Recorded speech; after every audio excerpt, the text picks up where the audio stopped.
हरे कृष्णा। थोड़ा बच्चों को संभालिएगा, आवाज़ नहीं करें।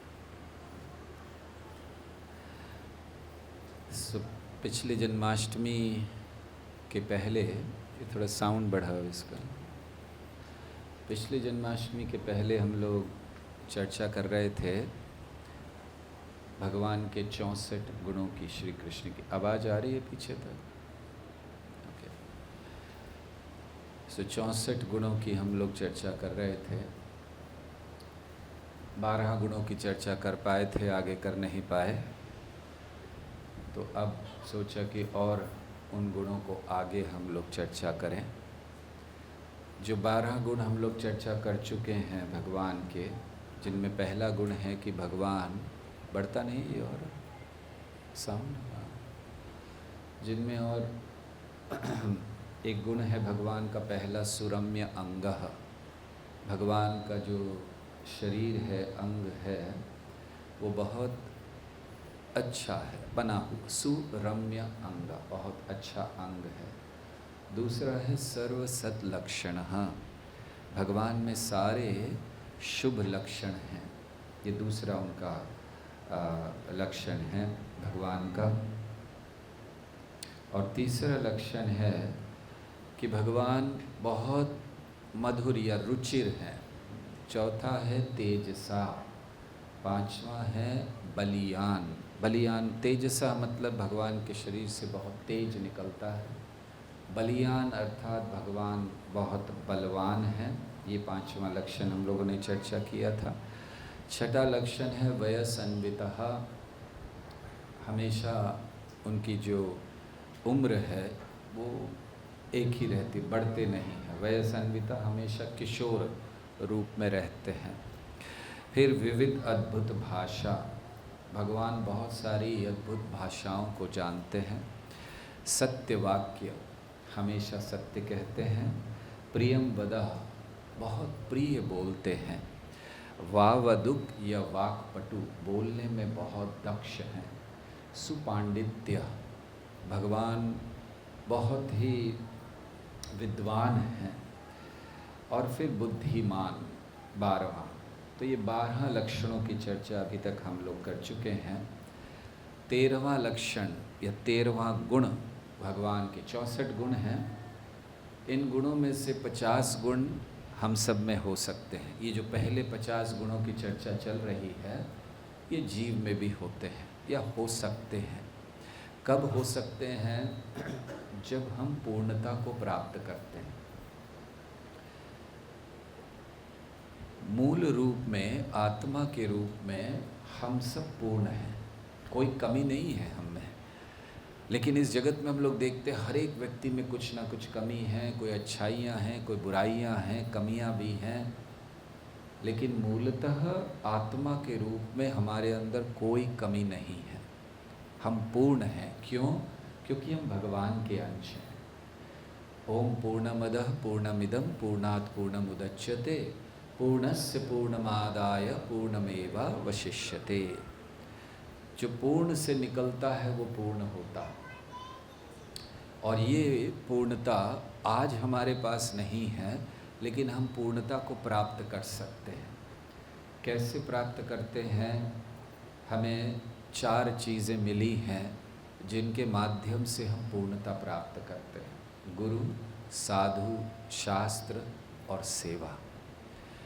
जो गुरु साधु शास्त्र के आधार पर हम भगवान की सेवा करते हैं, ये हमें पूर्णता तक ले जाता है। और तब ये जो 50 गुण हैं, तब भी हमारे अंदर पूर्ण अवस्था में भी केवल 50 गुण आ सकते हैं। ऐसा नहीं है कि 64 गुण आ जाते हम कृष्ण बन जाते हैं। जैसे प्रभुपाद समझाते हैं, प्रायः 78%, 78% हमारे अंदर वो गुण आ जाते हैं भगवान के। तो ये 50 गुण जीव में पाए जाते हैं, जिनकी हम चर्चा कर रहे हैं। और फिर उसके अलावा 5 गुण शिव जी में, उसके अलावा 5 गुण विष्णु में, और उससे अलावा 4 गुण श्री कृष्ण में पाए जाते हैं। तो श्री कृष्ण 64 गुणों से पूर्ण हैं। तो ये जो 12वां गुण था उनका, बुद्धिमान, उसके बाद उनका वर्णन किया गया है प्रतिभा अन्वितः। प्रतिभा अन्वितः मतलब बहुत ही जीनियस है कह देना चाहिए। एक होते बुद्धिमान, जैसे कुछ किसी के अंदर थोड़ी सी बुद्धि है तो उसको बुद्धिमान कहा जाता है, लेकिन जब बहुत तीक्ष्ण बुद्धि होती है उसको जीनियस कहते हैं। जैसे लोग कहते हैं आइंस्टाइन का दिमाग स्टडी करना चाहिए, क्यों? जीनियस, क्या क्या नहीं बना। तो इसी तरह भगवान बहुत तीक्ष्ण बुद्धि, जीनियस है। उसका अर्थ क्या होता है?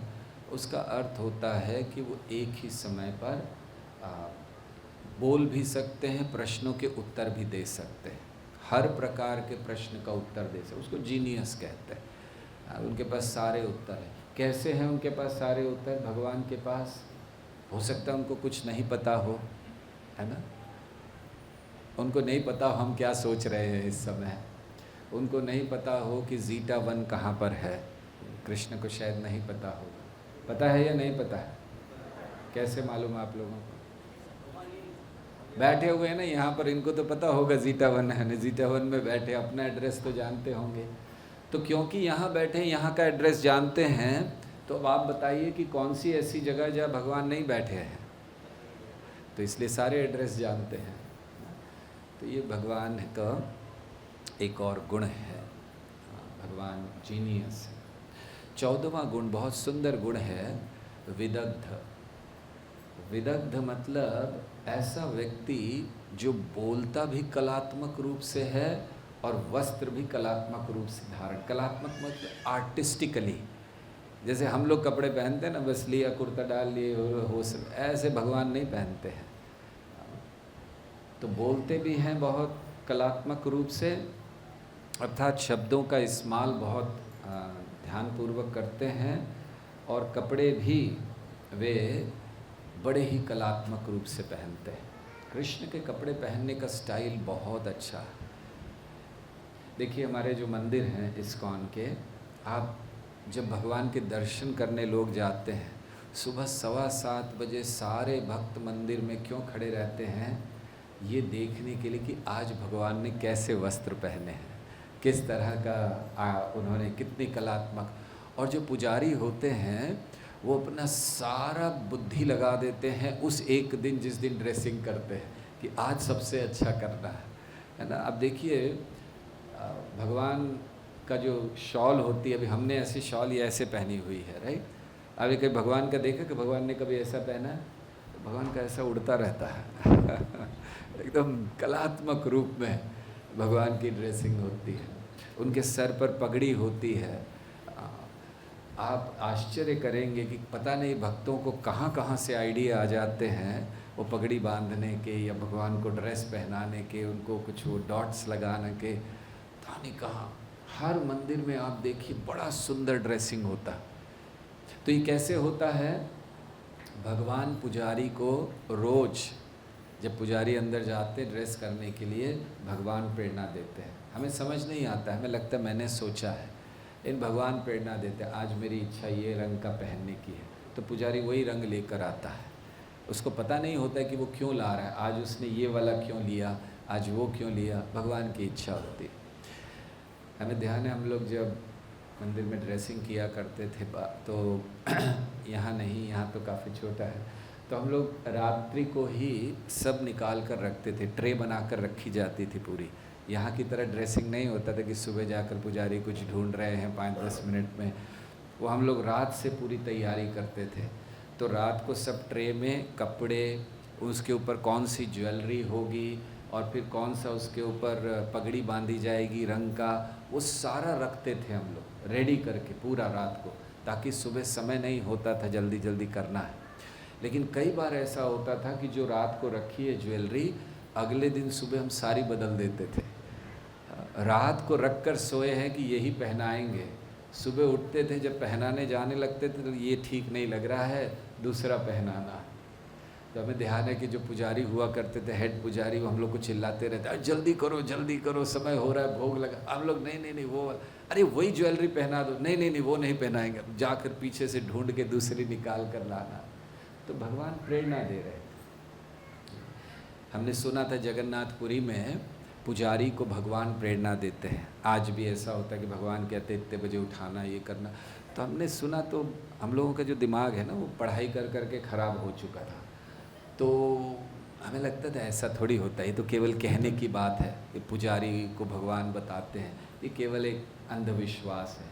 लेकिन जब डीटी वर्शिप करने लगे तब समझ में आया कि जगन्नाथपुरी में क्यों भगवान हर मंदिर में, इस्कॉन के हर मंदिर में पुजारी को रोज़ बताते कि मुझे क्या पहनना है, और वही लेके जाता है। तो बहुत कलात्मक रूप से भगवान इन चीज़ों को करते हैं। सारी कलाएं हैं उनके अंदर, और ये भी एक कला है। बड़े कपड़े बड़े अच्छे से पहनते हैं। भक्तों को भी पहनना चाहिए। ऐसा नहीं है कि हम लोग वैरागी हैं, फटे वटे कपड़े पहन के घूम रहे, भाई क्या हो गया, अरे ये सब भौतिक चीज़ें हैं, कोई चिंता नहीं करना, बिल्कुल नहीं। भक्तों को भी हाँ, लेकिन वो कलात्मक नहीं कि वो अपनी शॉल ऐसे उड़ाते हुए चल रहे हैं, वो भगवान के लिए रख दीजिए। लेकिन कपड़े ढंग से पहनने चाहिए। प्रभुपाद चाहते थे कि हम इस आंदोलन से जुड़े हैं, हम जब बाहर जाते हैं तो हम आंदोलन को रिप्रेजेंट कर रहे हैं, इस्कॉन को। अब सोचिए, इस्कॉन को रिप्रेजेंट कर रहे हैं। हमने किसी से अपॉइंटमेंट लिया, कोई यार इस्कॉन के भक्त मिलने आ रहे हैं, अब आए अंदर कपड़ा फटा हुआ है, गंदा सा है, तो कैसा लगेगा। इसलिए केवल इसलिए नहीं, लोग क्यों अच्छा अच्छा कपड़ा पहनते हैं, आकर्षित करने के लिए, कि लोग सोचे कितना अच्छा लग रहा है। भक्त क्यों पहनते हैं, क्योंकि वो एक बहुत बड़े आंदोलन को रिप्रेजेंट कर रहे हैं, इसीलिए कपड़े अच्छे पहन कर जाते हैं। अच्छे का अर्थ ये नहीं बड़े ऐश्वर्यशाली। जैसे ब्रह्मचारीज होते हैं, कई जगहों पर हमने देखा, एक जगह हम गए थे तो ये जो धोती होती है बड़ी बॉर्डर वाली भी आती है, पता है आप लोगों को। यहाँ पे तो कोई पहनते ही नहीं बॉर्डर वाली धोती ना, यहाँ सब वैरागी लोग पहनते हैं। खड़े हो है, अच्छा आज नहीं पहना है, ओके।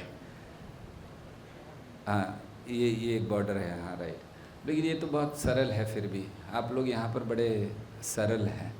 तो हम एक मंदिर पे गए, वहाँ एक ब्रह्मचारी ने धोती पहनी हुई थी। अभी हमने जैसे पहना है सिंपल, और ना ऐसे ऐसे ऐसे घूम के यहाँ पर वो आ रहा था, मतलब यहाँ से ऐसे ऐसे ऐसे। हम तो सोच रहे थे इसने पहना कैसे होगा हमें तो बड़ी देर तक देखकर हम यही सोच रहे थे कैसे पहना। तो वो सब नहीं करना है हमें, कि बड़ा वो बॉर्डर वाला और ये और वो। पहने सिंपल, लेकिन अच्छे से पहने, साफ सुथरे पहने, ये बहुत आवश्यक है। तो इसलिए भगवान विदग्ध हैं। फिर अगला 15वां लक्षण है या गुण है, भगवान चतुर हैं, चतुरः। अब ये तो इस पर कोई चर्चा करने की ज़रूरत ही नहीं है, क्या चर्चा करें, भगवान चतुर हैं कि नहीं है, सब लोग जानते हैं ना। कि आपको क्या लगता है, मैं ज़्यादा चतुर हूँ भगवान से थोड़ा थोड़ा है हमारे अंदर ये, कि हम सोचते हैं कि हम ज़्यादा चतुर हैं भगवान से, हम भगवान को धोखा दे सकते हैं, है ना। भगवान बहुत चतुर है, आप कुछ सोचते हो उसके पहले वो जान जाते हैं। तो चतुर किसे कहते हैं, चतुर उस व्यक्ति को कहते हैं जो एक समय में कई कार्य कर सकता है, बहुत चतुर है। या फिर भगवान कैसे एक समय में करते हैं, तो एक तरफ असुरों का वध कर रहे हैं, साथ साथ अपने मित्रों के साथ खेल भी रहे हैं, फिर बीच में जाके थोड़ा रासलीला कर कर आ जाते हैं, और फिर गायों को भी चरा रहे हैं, सब कुछ एक साथ चल रहा है, खा भी रहे हैं। तो भगवान बहुत सारी चीज़ें एक साथ करते हैं, और इसके अलावा भी बहुत कुछ, एक ही समय में भगवान बहुत कुछ कर सकते हैं, ये भगवान का गुण है। और चतुर होने का, भगवान चतुर हैं, इसका एक और बहुत बड़ा प्रमाण क्या है, या उसका लक्षण क्या है, कि भगवान एक ही समय में बहुत सारे भक्तों की सेवा को स्वीकार कर लेते हैं, और वो भी छोटी छोटी सेवा। ऐसा नहीं कि भगवान देखते हैं कि बहुत बड़ा कुछ किया है तभी ध्यान देते हैं। अद्वैत आचार्य ने कौन सी बड़ी सेवा की थी, उन्होंने थोड़ा सा जल लिया, तुलसी का दल लिया, बस भगवान को अर्पण किया। तुलसी दल मात्रे न जले न चुलके न वा, भगवान को अर्पण किया, बस छोटी सी सेवा। तो अद्वैत आचार्य की सेवा को स्वीकार कर रहे हैं। तो भगवान ये नहीं देखते कि बहुत बड़ी सेवा है, तो सभी हम लोग अभी थोड़ी थोड़ी सेवा कर रहे हैं, भगवान एक साथ सबकी सेवा को स्वीकार करते हैं। दुनिया में, ब्रह्मांड में, और केवल इस ब्रह्मांड में नहीं, असंख्य ब्रह्मांडों में असंख्य जीवों की सेवा एक साथ स्वीकार कर रहे हैं। केवट ने कौन सी सेवा कर दी थी, कौन सा बहुत बड़ा उन्होंने कार्य किया, भगवान को नदी पार कराई, बस इतना ही तो किया था, और भगवान उसके प्रति कृतज्ञ हो गए।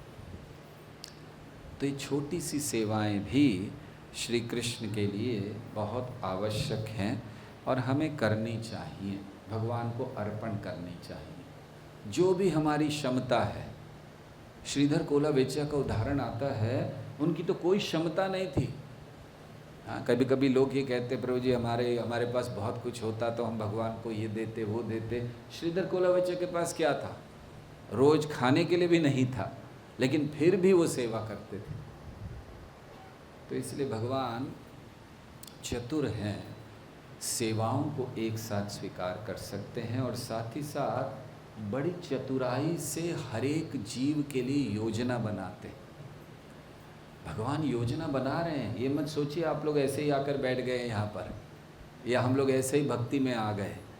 भगवान ने योजना बनाई कई साल पहले से।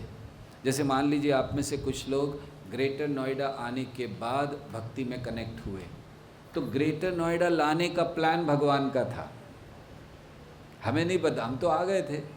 फिर कुछ समय बाद कहीं पर कोई मिला, फिर अचानक उसमें लगा कि अरे, और फिर भक्ति शुरू हो गई। हमें पता ही नहीं भगवान ने कितने सालों पहले प्लानिंग शुरू कर दी थी कि ये यहाँ जाना है, नहीं जाएगा तो जुड़ेगा नहीं भक्ति से। भगवान बड़ी प्लानिंग करते हैं।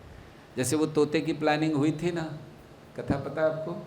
एक तोता मार्केट में चला गया, उसने देखा यमराज को, यमराज ने ऐसे देखा उसकी ओर, घबरा गया तोता, भाग कर गया। साधु का तोता था, साधु के पास गया, महाराज बचाइए बचाइए। अरे क्या हो गया?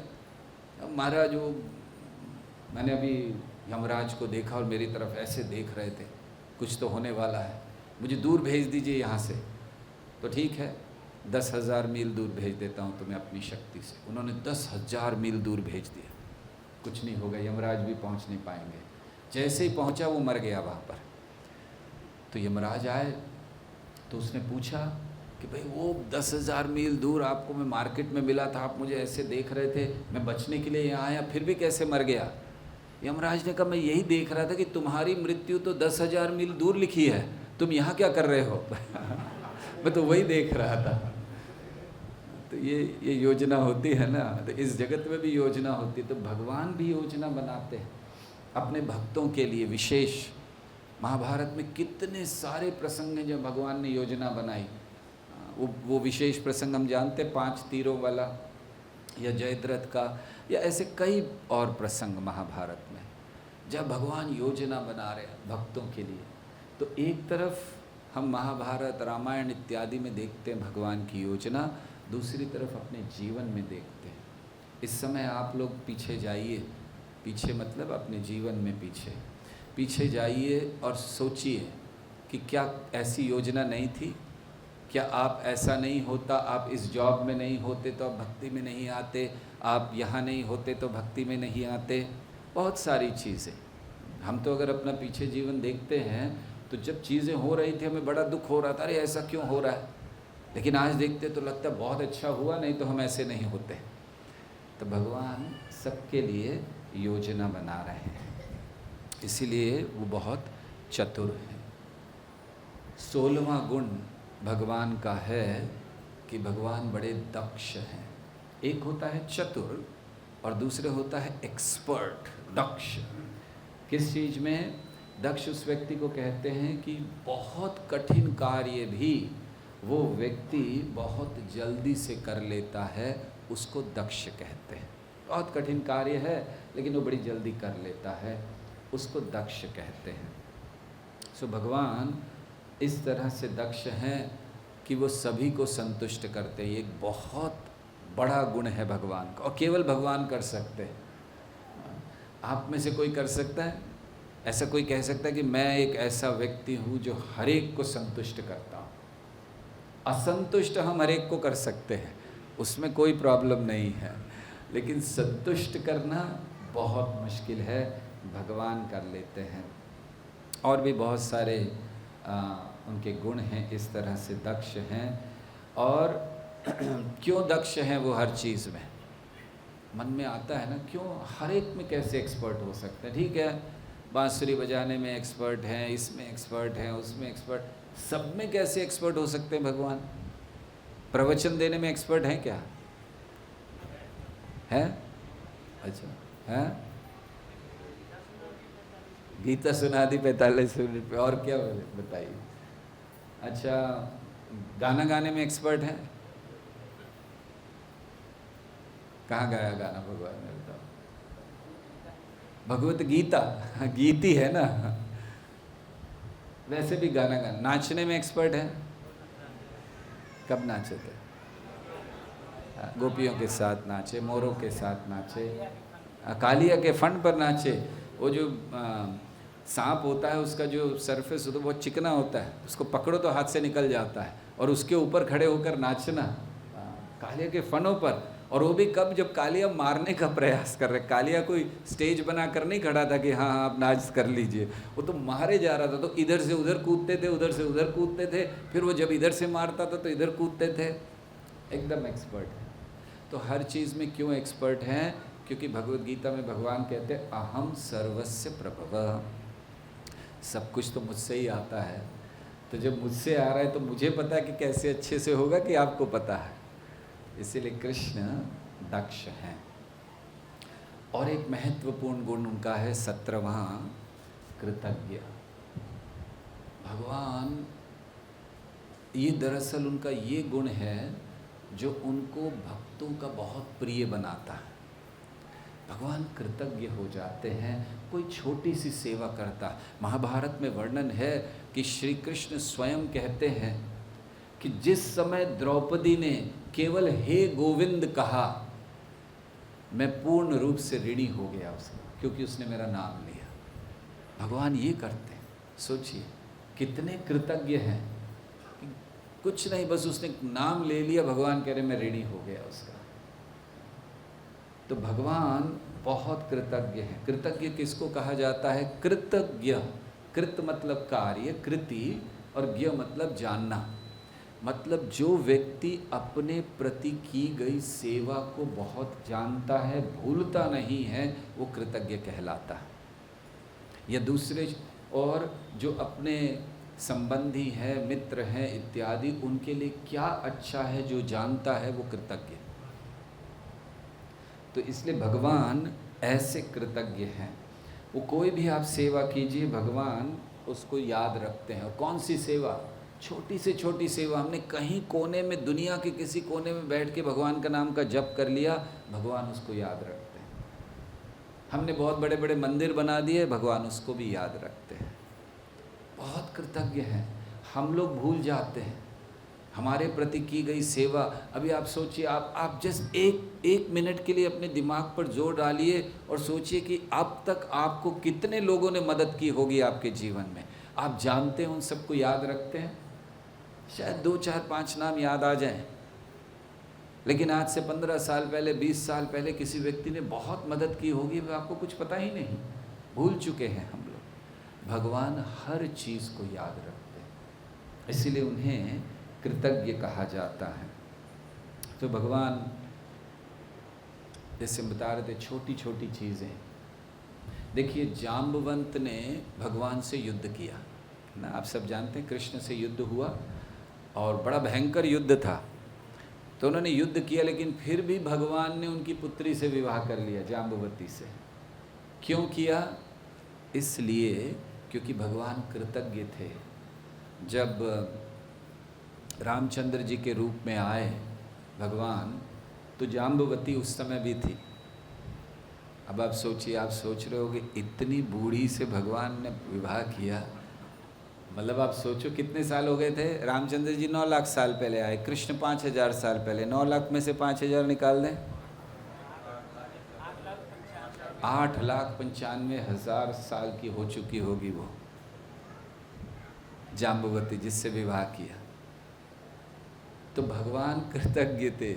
एक्चुअली ऐसा हुआ था कि रामचंद्र जी से विवाह करना चाहते थे जाम्बवंत अपनी पुत्री का, और उन्होंने उस समय उनको अर्पण किया था। रामचंद्र जी ने कहा अभी नहीं, इस समय मैंने एक पत्नी व्रत लिया है, मैं विवाह नहीं करूँगा दूसरा, लेकिन जब आगे कृष्ण के रूप में आऊँगा तब विवाह करूँगा। तो जामवंत ने कहा तब तक तो उन्होंने कहा नहीं, भगवान ने आशीर्वाद दिया था कि जैसे है वैसे ही रहेगी। तो अब तब इसीलिए वो जैसी थी वैसे ही रही। 8,95,000 साल बाद भी जाम्बवंत की पुत्री वैसे ही थी। तो जैसे नारद मुनि ने आशीर्वाद दिया था किसको? कयादु को, आपको पता है। तो जब नारद मुनि आशीर्वाद दे सकते हैं और कयादु अपने बच्चे को उतने समय तक रख सकती है, तो फिर भगवान के आशीर्वाद से जाम्बवती क्यों नहीं युवती रह सकती? तो जाम्बवंत के प्रति कृतज्ञ थे। उस समय कुछ कर नहीं पाए भगवान, उसने बहुत सेवा की, जाम्बवंत ने बहुत सेवा की थी, लेकिन भगवान क्या कर पाए? हम लोग कहीं नहीं सुनते रामायण में कि भगवान ने इवन आलिंगन किया जाम्बवंत को, जी को किया। तो जाम्बवंत के प्रति कृतज्ञ थे, इसीलिए उसकी पुत्री से विवाह किया। भक्ति मार्ग में कृतज्ञता बहुत महत्वपूर्ण है। जब हमें भक्ति का बीज मिलता है, चैतन्य चरितामृत में वर्णन आता है, ब्रह्मांड भ्रमिते कोनो भाग्यवान जीव, गुरु कृष्ण प्रसादे पाए भक्ति लता बीज। कि बहुत भाग्य से किसी को भक्ति का ये बीज मिलता है। तो हमें बीज मिल गया, हम उसका सिंचन करते हैं श्रवण और कीर्तन से, हम उसकी सुरक्षा करते हैं अपने अच्छे व्यवहार से, भक्तों के संग से। तो अगर आपने कोई भूमि ली है और उस भूमि में आपने बीज बो दिया, आपने सुरक्षा कर दी, आप जल डाल रहे हैं, ज़रूरी नहीं है कि फसल आएगी। क्यों ज़रूरी नहीं है फसल आएगी? भूमि उपजाऊ होनी चाहिए। इसी तरह जब भक्ति लता का बीज हम लोग डाल देते हैं, उसका सिंचन कर रहे हैं, उसकी सुरक्षा कर रहे हैं, उसको उपजाऊ बनाना बहुत ज़रूरी है भूमि को। और कृतज्ञता उस भूमि को उपजाऊ बनाती है, तब भक्ति का बीज, भक्ति का पेड़ आगे बढ़ सकता है। इसीलिए बहुत आवश्यक है कि हम कृतज्ञ रहें। कृतज्ञ मतलब भूले नहीं किसी ने हमारे लिए कुछ किया है, उसको याद रखें, हमेशा कृतज्ञता का प्रदर्शन करें। भगवान इसको करते हैं, छोटी सी सेवा के प्रति कृतज्ञ रहते हैं। सो भक्ति मार्ग में कृतज्ञता हमें बहुत आगे तक ले जा सकती है। कहना चाहिए कि हमारी प्रगति भक्ति में तभी हो सकती है जब हम हर स्थिति को कृतज्ञ, हर स्थिति में रहें और भक्ति में आगे बढ़ने का एक अवसर मानें। जब हमारे हृदय में कृतज्ञता है तो हर स्थिति भक्ति में आगे बढ़ने की एक अवसर हो सकता है। कृतज्ञता नहीं है तो हर स्थिति हमें बाधा बनेगी। अरे अब मैं आगे नहीं जा सकता, अब मैं भक्ति नहीं कर सकता, अब ऐसा हो गया। लेकिन अगर हृदय में कृतज्ञता है, तत्ते नुकंपाम सुसमीक्षमाणो भुंजानेवात्मकृतम विपाकम, तो हर स्थिति हमारे लिए भक्ति में आगे बढ़ने का एक अवसर बन जाता है। इसीलिए हमेशा कृतज्ञ रहिए हर स्थिति में, हर व्यक्ति के प्रति। और जो विरोध करे ना, उसके प्रति तो ज़्यादा कृतज्ञ होना चाहिए, क्योंकि अगर सारे अच्छे लोग आसपास होंगे तो हमें लगेगा बस अब इस जगत के बाहर नहीं जाना है। जब ऐसे बुरे लोग होंगे तो हमें लगेगा अरे इसका कोई उपाय है कि नहीं, फिर आएगा ऊपर से, है ना, भक्ति करो, कृष्ण के धाम जाओ, यहाँ मत रहो। भक्ति सिद्धांत सरस्वती ठाकुर कहते थे कि हमें जो निंदा करते हैं ना, उनको अपने पास रखना चाहिए, एकदम निकट। जो बहुत सारे चापलूसी करते हैं ना, उनको थोड़ा दूर बिठाना चाहिए, कमरे के बाहर। इन्हें निंदा करते हैं उनको बहुत निकट बिठाना चाहिए, ताकि कृतज्ञता बढ़े हृदय में। दरअसल जब हम कृतज्ञता को प्रकट करते हैं, जय श्री गौर नटराज दयानंदाय की जय, जब हम कृतज्ञता को प्रकट करते हैं तो दो चीज़ें होती हैं। पहला, हम ये समझते हैं कि हमें क्या मिला है। देखिए, हृदय कृतज्ञ नहीं है ना, हमें इतनी सारी चीज़ें मिली हैं, हम उसको समझ नहीं पाते, उसके मूल्य को नहीं समझ पाते, महत्व को नहीं समझ पाते। हम केवल कंप्लेन करते हैं, हमें ये नहीं मिला, हमें वो नहीं मिला, हमें ये नहीं। कृतज्ञ रहता है व्यक्ति तो समझता है कि मुझे क्या मिला है, मुझे ये, मैं इसके योग्य नहीं था। हम लोगों का उल्टा है, हम लोग क्या कहते हैं, आई डिज़र्व इट, ये तो मुझे मिलना था जो मुझे मिल नहीं रहा है। लेकिन एक भक्त क्या कहता है, ये सब मिला है ना मुझे, मैं योग्य नहीं हूँ इसके, भगवान ने इतना दिया है मुझे। ये तभी हो सकता है जब हम कृतज्ञ हैं। जब कृतज्ञता नहीं है हृदय में, कभी ये भाव नहीं आएगा कि हमें बहुत कुछ दिया है भगवान ने। आप इस समय सोचिए अपने अपने मन में क्या क्या दिया है भगवान ने, बताइए तुरंत, जल्दी जल्दी। कुछ दिया आपको कि नहीं दिया? सब कुछ ले लिया? हाँ, श्वास दिया है, और जल दिया है, भक्तों का संग दिया है। हाँ जी, जन्म दिया है, ओके, जन्म दिया है। हाँ जी, अच्छा शरीर दिया है, बीमारी नहीं दी है ना भगवान ने। कोई इधर से क्या दिया भगवान ने? कुछ दिया आप लोगों को कि नहीं?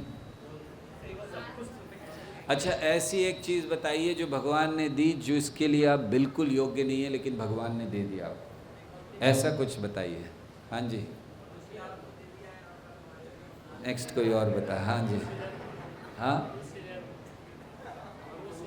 मनुष्य जन्म। आप योग्य नहीं थे मनुष्य जन्म के, हमें ऐसी चीज़ बताइए कि हम योग्य नहीं थे, मिल गई है। सेवा, भगवान की सेवा, कोई योग्यता, क्या योग्यता हमारी भगवान की सेवा की? और हमें ऐसी सेवा मिल गई, हम भगवान को स्पर्श कर सकते हैं, हम भगवान के लिए हार बना सकते हैं। भगवान उस हर व्यक्ति को वही लाभ देते। देखिए आप यहाँ पर, हम लोग भगवान के लिए हार बना, आप में से कितने लोग हार बनाते हैं भगवान के लिए? हाथ ऊपर कीजिए। ओके, कुछ लोग बनाते हैं। गोलोक में कैसे हार बनते होंगे भगवान के लिए, कभी सोचा आपने? जब आप हार बनाते हो ना, तो सोचा करो कि गोलोक में क्या हार बनाते होंगे। तो उनकी तुलना में तो हमारे हार मतलब मिस वर्ल्ड के सामने कॉकरोच, राइट? वही है ना, और क्या है। भगवान उसको भी स्वीकार कर लेते हैं और लाभ वही देते हैं जो लाभ गोलोक में हार बनाने वाले भक्त को मिलता है, वही लाभ यहाँ पर उस भक्त को देते हैं भगवान।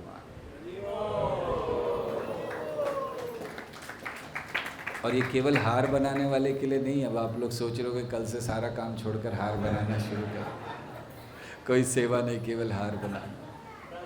हर एक सेवा, चाहे आप भोग बना रहे हैं, चाहे आप प्रचार कर रहे हैं। खैर, प्रचार का हमें याद नहीं कि गोलोक में प्रचार होता है कि नहीं, प्रचारकों को छोड़ दीजिए। बाकी आप भगवान के लिए भोग बना रहे हैं, आप भगवान की ड्रेसिंग कर रहे हैं, आप भगवान के हार बना रहे, जो भी कर रहे हैं, मंदिर साफ कर रहे हैं। आप जानते हैं भागवतम में वर्णन है कि जो रानियाँ थी, रुक्मिणी देवी, जब भगवान आने वाले होते थे घर में तो खुद झाड़ू लगाती थी। कौन लगा रही है? रुक्मिणी देवी। अच्छा, उनका घर गंदा होता था क्या? बताइए, भगवान के द्वारकों में महल गंदे होते थे? तो आचार्यगण समझाते हैं कि महल गंदे नहीं होते थे, एक सेवा करने के लिए वो झाड़ू लगा रही हैं, रुक्मिणी देवी। हाँ, और हम लोग को यहाँ पर ढूंढना पड़ता है झाड़ू लगाने के लिए। अरे झाड़ू लगा दो, बोले नहीं, कुछ और बोलिए प्रभु जी, प्रवचन देना हो तो ना तैयार है। लेकिन हम आप सबके बहुत आभारी हैं, क्योंकि हमने देखा है संडे को आप सब बहुत सेवा करते हैं। Winding up team, setting up team, cooking team, और कौन सा, प्रसादम डिस्ट्रीब्यूशन, कीर्तन, प्लेट क्लीनिंग। हाँ, वो पहले करते हैं वो लोग। हाँ, सब लगे रहते प्लेट क्लीनिंग करना। तो ये यहाँ पर आप सबके लिए हम बड़े आभारी हैं। बहुत धन्यवाद आप सबका कि इतनी अच्छी सेवाएं करते हैं आप लोग कि, और रात तक लेट हो जाता है तो भी सारा क्लीन करके जाना। तो संडे को तो आप लोग एकदम भगवान के दिव्य धाम में रहते हैं, क्योंकि बाकी 6 दिन आपको भौतिक जगत में भी रहना है। लेकिन सही में बहुत अच्छी सेवाएं हैं और इसी भाव को, इसी सेवा भाव को बनाए रखना चाहिए कि हम प्रेम से मिलकर सेवा करते रहें भगवान की, चाहे मंदिर छोटा हो या बड़ा हो जाए। कभी कभी देखा जाता है जब छोटा होता है मंदिर सब लोग बहुत सेवा करते हैं, बड़ा हो जाता है तो फिर कहते अब हम लोग बड़े कैसे होंगे, बड़ा मंदिर कब बनेगा, जब हम इन्हीं सेवाओं को बड़े स्तर पर करेंगे। बस उतना ही है। मंदिर बड़ा होने का अर्थ ये नहीं कि हमारी सेवाएं बंद हो जाएंगी। आज हम लोग 200 लोगों के लिए प्रसाद बनाते हैं, तब 5000 लोगों के लिए बनाएंगे हर संडे को। और क्या बदल जाएगा, उतना ही होगा, है ना। सो सेवाएं हमारी चलती रहनी चाहिए और वो भी कृतज्ञता के भाव में। कभी भी हम जो सेवा कर रहे हैं अगर बिना कृतज्ञता के हम लोग करेंगे तो ये जान लीजिए कि हज़ारों हज़ारों सृष्टियों तक भी सेवा करते रहें तो कोई लाभ नहीं होगा। भगवान का जो ऋण हमारे ऊपर है, जो सेवा भगवान ने दी है, केवल ये एक छोटी सी बात, इसका ऋण हम हज़ारों हज़ारों सृष्टियों तक सेवा करके चुका नहीं सकते। तो ये नहीं सोचना चाहिए कि भगवान ने जो अवसर मुझे दे दिया है, अब मैंने 2 साल सेवा कर ली है, अब मैंने अपना ऋण चुका दिया। शास्त्र कहता है हज़ारों सृष्टियों तक, हज़ारों साल नहीं कहा, हज़ारों जन्म नहीं कहा, हज़ारों सृष्टियों तक आप सेवा करते रहें तब भी भगवान का ऋण नहीं उतार सकते, जो लाभ भाग्य उन्होंने हमें दिया है इस सेवा का। तो कृतज्ञता क्या करता है, जब हमारे हृदय में कृतज्ञता आती है तो क्या प्रभाव होता है। सबसे पहला प्रभाव ये होता है कि वो हमें कृष्ण का गुणगान करने में मदद करती है। अगर हृदय में कृतज्ञता नहीं है तो कृष्ण का गुणगान होगा, किसका गुणगान होगा, अपना। लेकिन कृतज्ञता, हम जानते भगवान ने इतना दिया है तो हम हर अवसर पर उनका गुणगान करना चाहेंगे। जैसे शिला प्रभुपाद ने कोई अवसर नहीं छोड़ा कृष्ण के गुणगान के लिए। जहाँ गए, वृंदावन में थे कृष्ण का गुणगान कर रहे थे, दिल्ली आया करते थे बैक टू गॉडेड मैगजीन छापने, कृष्ण का गुणगान करते थे, अमेरिका गए कृष्ण का गुणगान किया, लंदन गए कृष्ण का गुणगान किया, जहाँ गए कृष्ण का गुणगान किया। उन्होंने एक अवसर नहीं छोड़ा कि जहाँ कृष्ण का गुणगान ना हो। तो ये कृतज्ञता है कि भगवान आपने इतना कुछ दिया है, मैं क्या कर सकता हूँ आपके लिए, कम से कम आपका गुणगान कर सकता हूँ। दूसरा, जब हमारे हृदय में कृतज्ञता होती है तो हमारी श्रद्धा को मजबूत करने में बहुत सहायता करती है। श्रद्धा बहुत मजबूत हो जाती है, और श्रद्धा चाहिए। इस जगत में भी कुछ प्राप्त करने के लिए हमें श्रद्धा चाहिए, ऐसे ही कृष्ण भक्ति में आगे बढ़ने के लिए भी श्रद्धा चाहिए। और क्या श्रद्धा होनी चाहिए, बस ये श्रद्धा कि कृष्ण भक्ति कर रहे हैं और किसी चीज़ की आवश्यकता नहीं है। श्रद्धा शब्द विश्वास कैले सुदृढ़ निश्चय, कृष्ण भक्ति कैले सर्व कर्म कृत है। हमें ये विश्वास चाहिए, हम कृष्ण भक्ति कर रहे हैं ना, कुछ और करने की आवश्यकता नहीं, बहुत हो गया ये सब, अब केवल कृष्ण भक्ति। ये श्रद्धा हमारी बढ़ जाती है। साथ साथ कृतज्ञता द्वेष से हमारी रक्षा करती है। हम सब के हृदय में थोड़ा थोड़ा द्वेष तो है कि नहीं है। आप लोगों के नहीं होगा, हमारे में तो भरा हुआ है। आप में है कोई द्वेषी है यहाँ? कितने द्वेषी लोग हैं, हाथ ऊपर कीजिए। कृष्ण कृष्ण, किन के बीच बैठे हुए हैं हम यहाँ? सारे द्वेषी लोग हैं यहाँ पर। थोड़ा बहुत तो हर एक में होता है ना, ये हो गया वो हो गया, मुझे प्राप्त करना है। जब कृतज्ञता आती है हृदय में तो ये एक रक्षक की तरह है। जैसे हम बाहर सिक्योरिटी गार्ड खड़ा कर देते हैं, वो अंदर नहीं आने देता किसी को, तो ये जो कृतज्ञता है इस सिक्योरिटी गार्ड की तरह है।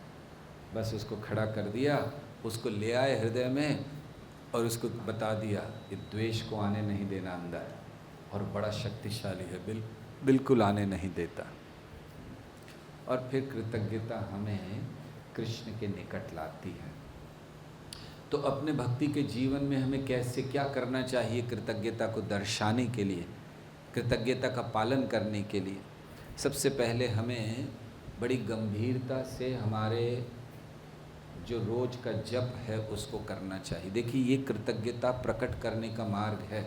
हम भगवान का नाम लेकर भगवान के प्रति कृतज्ञता को प्रकट करते हैं, नहीं तो कोई किसी का नाम क्यों लेगा? हमें कृतज्ञता प्रकट करनी है। तो सबसे पहले कभी कभी हम लोग बहुत बड़ी बड़ी बातें सुन लेते हैं, कृष्ण प्रेम प्राप्त करना है, गोलोक जाना है, लेकिन नाम जप का विषय नहीं सुनते हैं। इसीलिए कृतज्ञता प्रकट करने का पहला मार्ग है, रोज जितने भी माला हम जप करते हैं उनको बड़ी गंभीरता से, बड़ी ध्यानपूर्वक करने का प्रयास करें। ये पहली चीज़ कृतज्ञता प्रकट। दूसरा, प्रभुपाद ने इतने ग्रंथों को लिखा, उनको हम नियमित तौर से पढ़ें। जैसे हम खाना खाते हैं, जैसे हम सोते हैं, ऐसे ही हमारे जीवन का ये अंग होना चाहिए कि हमें प्रभुपाद का ग्रंथ पढ़ना है। जो प्रभुपाद ने इतनी मेहनत करके लिखा है, कृतज्ञता क्या है, कम से कम हम उनको पढ़ें। तीसरी चीज़, हम कभी कभी साल में एक बार, अब जन्माष्टमी आ रही है, एक पत्र लिख सकते हैं श्री कृष्ण को। आपने कभी लिखा है? किसी ने श्री कृष्ण को पत्र लिखा है? यस, आपने लिखा। हम एक पत्र लिख सकते हैं। क्या लिखें उस पत्र? और आप सबसे हमारी विनती है कि इस जन्माष्टमी पर ये काम कीजिए, एक कृष्ण के लिए पत्र लिखिए बड़ा अच्छे से। आज से लिखना शुरू कीजिए, जन्माष्टमी तक रेडी कीजिए। हम जन्माष्टमी पर एक बॉक्स रखेंगे वहाँ कृष्ण के समक्ष, उसमें डाल दीजिएगा कृष्ण को। क्या लिखना है उसमें? कंप्लेंट्स नहीं लिखनी है। आपको अवसर मिल गया कृष्ण को पत्र लिखने का, तो सब लाइन लगा दोगे। कोई कंप्लेंट नहीं, धन्यवाद लिखिए। बैठिए, आराम से सोचिए, और आज तक क्योंकि आपने पत्र नहीं लिखा है, आज लिखिए, फिर अगले साल जन्माष्टमी पर लिखिएगा। लेकिन अब तक किस चीज़ के लिए हम धन्यवाद दें श्री कृष्ण को? बहुत अच्छा लगता है। आप विश्वास नहीं करेंगे, हम एक जगह पर थे तो हम बच्चों की क्लास ले रहे थे, तो हमने बच्चों से कहा कि आप लिखिए, धन्यवाद लिखिए एक लेटर। और इतना सुंदर लिखा भक्तों ने, बच्चों ने प्रैक्टिकली ऐसे ही लिख रहे थे जैसे भगवान को लिख रहे। हमने कहा आप लिखो, हम पढ़ेंगे भगवान के सामने। हमने पढ़ा भी था, तो इतना सुंदर सुंदर बातें उन्होंने लिखी कि आप विश्वास नहीं कर सकते। तो ये हृदय से धन्यवाद लिखिए भगवान। और ये इंडिविजुअल है, ये किसी से पूछ के कॉपी करके लिखने का कोई फ़ायदा नहीं है कि हम देखें तुम क्या लिख रहे हो, अच्छा हम भी ये लिख देते हैं। नहीं, अपने हृदय की बात, एक धन्यवाद पत्र लिखिए भगवान को कि आपने मुझे ये दिया है, आपके कारण ये हो रहा है, मेरे जीवन में ये बदलाव आया है। बातें कीजिए, भगवान को बताइए, अपना हृदय खोल कर दिखाइए भगवान को, तो कृतज्ञता बढ़ जाती है। साथ साथ कृतज्ञता को बढ़ाने के लिए हमें अपने जीवन के उस समय को याद करना चाहिए जो बहुत कष्टदायक समय था। सबके जीवन में थोड़ा बहुत तो कभी कभी आता है। हो सकता है अभी तक आपके ना आया हो, भगवान से प्रार्थना है ना आए, लेकिन कभी ना कभी तो आया होगा। थोड़ा बहुत आया कि नहीं? कभी किसी के जीवन में नहीं आया? आप अभी तो इतने छोटे, अभी कहाँ से कष्ट आ गया आपको? बच्चों को छोड़कर बच्चों के तो अभी उनको पता ही नहीं है कष्ट होता क्या है ना। हाँ, 2-3 बार एक्सीडेंट हो गया।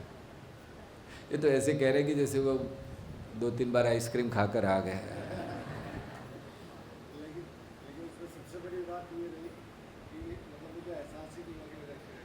हाँ, सो उस समय को याद करिए जब आप बहुत कष्टमय स्थिति से गुजर रहे थे, और अब सोचिए कि कैसे भगवान ने उससे बाहर निकाला आपको। उस समय लग रहा था कि निकल नहीं पाएंगे, कुछ नहीं होगा, भगवान ने तुरंत बाहर निकाल दिया। तो कृतज्ञता बढ़ जाएगी। हुआ था कि नहीं हुआ था?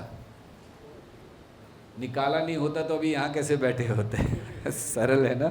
अगर कष्ट में जीवन से नहीं निकाला होता तो यहाँ थोड़ी बैठे होते हम लोग। सो भगवान ने कैसे, कितना आया, कोविड आया था, राइट, क्या डरा दिया था। पहले पहले जब कोविड आया था, हम लोग वो देखा करते थे वीडियोस, पुलिस वाले आ गए हैं, एम्बुलेंस लेकर आ गए, पता चला छींक मार दिया, उसको उठाकर ले गए हैं। व्यक्ति छींक मारने से भी घबरा रहा था उस समय, सही है, उठा के ले गए उसको, आइसोलेशन में रखा हुआ है, किसी को देखना नहीं है, घर में। बताओ, बीमार हो जाए तो पति वो कमरे में, पत्नी वो कमरे में, बच्चे ढूंढ रहे जाए कहाँ पर। तो कोविड कितना घबरा गए थे। याद कीजिए उस समय को, जब कितनी तीव्रता से भगवान से प्रार्थना करते थे। फिर एक समय आया ऑक्सीजन नहीं मिल रहा है, राइट, याद है आपको। और वो सरकार आर्मी को भेजकर ऑक्सीजन के टैंकर्स मंगा रही थी कि कहीं चोरी ना हो जाए या न हो जाए। इतना समय भयंकर, इतने फ़ोन आ रहे हैं, हॉस्पिटल में जगह नहीं मिल रही है। हमें उस समय कई फ़ोन आए थे, प्रभु जी अगर आपकी पहचान हो, अभी ये हो गया, हॉस्पिटल में जगह नहीं मिल रही है, करिए। तो उस समय रियल में बुरा समय था, लेकिन देखिए कैसे भगवान ने निकाला ना। नहीं तो हम लोग यहाँ थोड़ी बैठे होते, इस समय तो फ़ोटो लगी होती हार के साथ के। सो उन समयों को याद कीजिए। दरवाज़ा बंद, हम खुद बोलते थे मंदिर का ताला नहीं खोलना, किसने खोला, लॉक किसने खोला, कौन अंदर आया, अंदर नहीं आना, कोई बाहर नहीं जाना, क्या क्या नहीं हो रहा था। पहली बार लाइफ में ये सब देखा था हम लोगों ने। आज हम लोग हंस रहे हैं ना उन चीज़ों पर कि क्या क्या हो, लेकिन उस समय सोचिए यही पालन करा जा रहा था कड़ाई से। बिल्कुल ये नहीं करना, टच नहीं करना, छींक मार दी, दूर रहो। आश्रम में भी एक बार ऐसा हो गया था, एक भक्त बीमार हो गया था, बुखार बड़ा तेज, वही सिम्टम थे। हम लोग के क्या करना है, क्या इसको वापस भेजो, अपने गांव भेजो, कुछ करो, हटाओ, सबको फैल जाएगा। इतना घबरा गए थे, सारी मानवता खत्म हो गई थी कि अगर कोई बीमार हो गया तो उसको देखना ही नहीं, पास ही नहीं जाना है उसके। लेकिन भगवान ने उससे भी निकाला। तो इसीलिए उन समयों को याद करना चाहिए जो बहुत बुरे समय थे, लेकिन भगवान ने कितनी अच्छी तरह से हमें उसमें से सुरक्षित निकाल दिया, तो हमें कृतज्ञता बढ़ जाती है। साथ ही साथ हमें कुछ चीज़ों को याद करना चाहिए। पहली चीज़, मुझे क्या मिला है, दूसरी चीज़, मैंने क्या दिया है, और तीसरी चीज़, मैंने कितने लोगों को कष्ट दिया है। ये ज़रूर याद करना। कृतज्ञता बढ़ानी है ना, अच्छी अच्छी चीज़ें याद मत कीजिए। आपने जीवन में किसी न किसी को तो कष्ट दिया होगा, उसको याद कीजिए कि मैंने कितने लोगों को कष्ट दिया, मैंने क्या दिया, मुझे क्या मिला। इन चीज़ों पर आप जोर दीजिए तो आपकी कृतज्ञता बढ़ जाएगी। जैसे हम जब सोचते हैं तो हमें लगता है कि हमारे अंदर ऐसा क्या, कोई योग्यता नहीं है, लेकिन इतने सारे लोग बैठकर सुनते हैं, हार वार पहना देते हैं, कोई प्रणाम कर देते हैं, कोई चरण स्पर्श कर लेते हैं। क्या है, कुछ नहीं। और जब हम देखते हैं हमने क्या दिया तो हमें लगता है कुछ नहीं दिया। तो ये कृतज्ञता बढ़ती है कि कुछ योग्यता ना होते हुए भी भगवान इतना कुछ दे रहे हैं आज हमें। इसीलिए इन चीज़ों को हमें ज़रूर याद करना चाहिए। और जब ये हों तो कृतज्ञता का प्रदर्शन कैसे होता है, अन्यों की ओर प्रेम करके। जब हम जान जाएं कि मेरी योग्यता ना होते हुए मुझे ये मिला है, तो हम क्या दर्शाएंगे, अन्यों से प्रेम करेंगे, करुणा करेंगे, अन्यों से सहनशील बनने का प्रयास करेंगे। ये कृतज्ञता है। तो ऐसी कृतज्ञता हम सबको दर्शानी चाहिए। तो ये भगवान का 17वां गुण है, कृतज्ञ। और आगे चले, समय हो रहा है।